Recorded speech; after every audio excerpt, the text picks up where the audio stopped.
Greg hurried home from school. His mother had asked him not to be late today. The cow had calved, and Mary had spent the day caring for the newborn. When he got home, Greg warmed up his food, washed the dishes, and then went to see the new calf.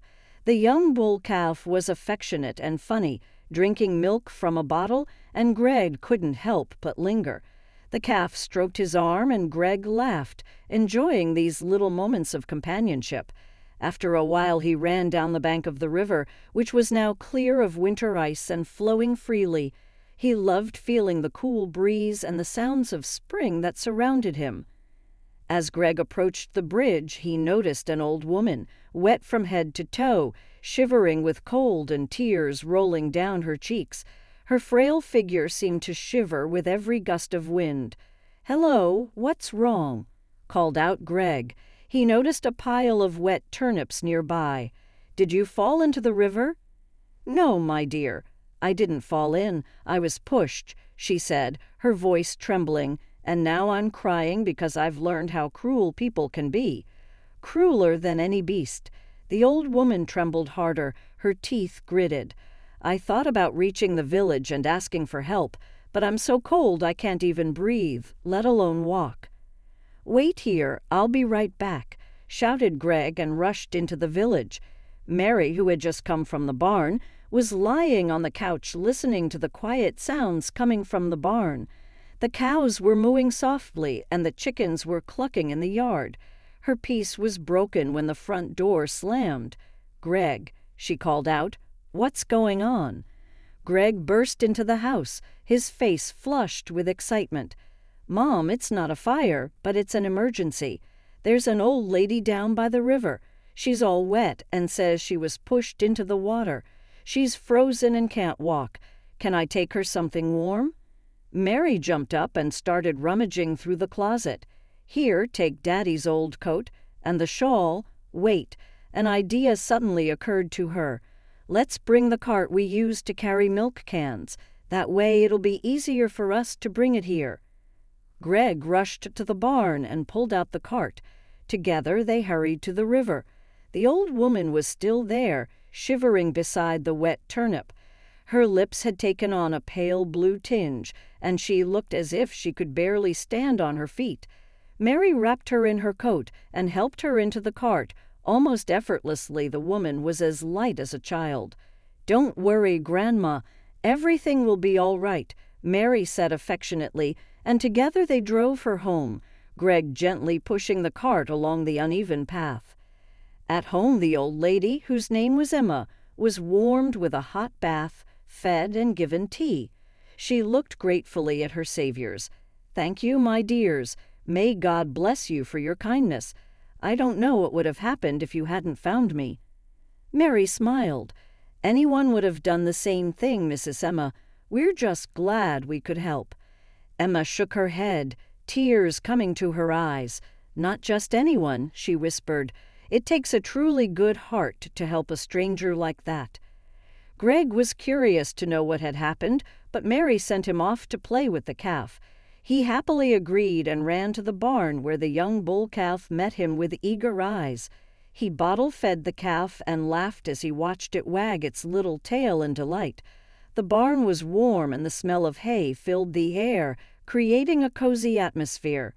Mary took a seat next to Emma, who was now wrapped in a warm blanket. "How did you end up in the river?" Mary asked softly. Mary quietly, her voice full of concern. Emma took a deep breath. "I was living with my oldest son, John, a businessman. Everything was fine until his first wife, Laura, may her soul rest in peace, passed away. Laura was always so good to me. Even when she was sick, she treated me kindly. My son hired a caregiver for her, and when she got worse, put her in hospice care. After she died, he quickly remarried to a young, beautiful woman named Megan." Emma's voice trembled as she continued. "Megan never loved me. She complained that I was a burden, always asking why I didn't stay in my room.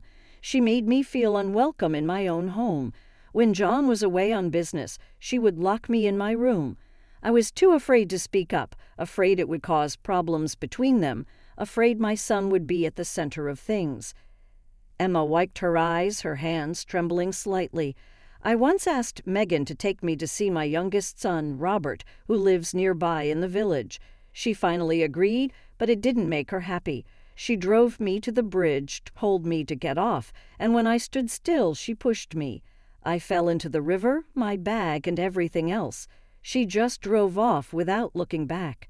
Emma's eyes filled with tears again. I thought I was going to drown, but somehow I managed to make it to shore. Mary's heart raced with anger and disbelief.